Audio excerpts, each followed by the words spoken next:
Bienvenue à tous sur cette deuxième vidéo dans les défis d'apprendre à s'aimer. Alors pour ceux qui n'ont pas fait le premier défi apprendre à s'aimer, vous devez déjà aller voir ce premier défi pour pouvoir faire le deuxième, sinon vous allez vous perdre en chemin. Donc je vous mettrai le lien dans la description pour avoir accès à ce premier défi. Et puis pour ceux qui ont déjà fait le premier, donc c'est parti pour ce deuxième défi.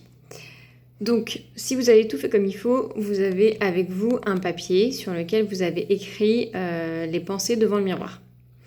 Ce papier, vous allez aller voir quelqu'un que vous aimez.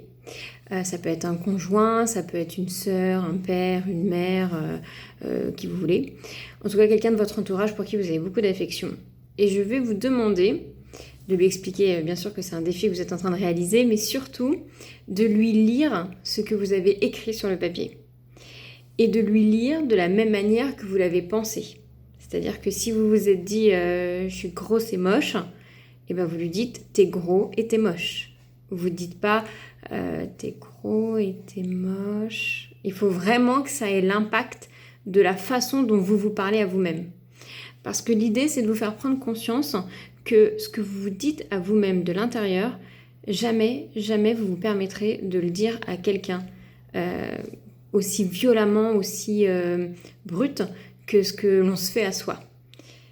Donc voilà, lire ce papier devant quelqu'un que vous aimez avec la même intonation que ce que vous avez ressenti lorsque vous êtes regardé dans le miroir, en lui parlant à lui, à cette personne-là en face. Et puis après, prenez un petit peu de recul et essayez de voir à l'intérieur de vous comment vous avez ressenti le fait de devoir dire des choses souvent pas très sympas à quelqu'un de votre entourage et que ça vous fasse prendre conscience à quel point on peut parfois à l'intérieur de nous-mêmes être tellement dur avec soi-même, avoir un degré d'exigence et pas être vraiment dans la bienveillance. Voilà, je vous souhaite de faire une belle expérience. À très bientôt pour le troisième défi.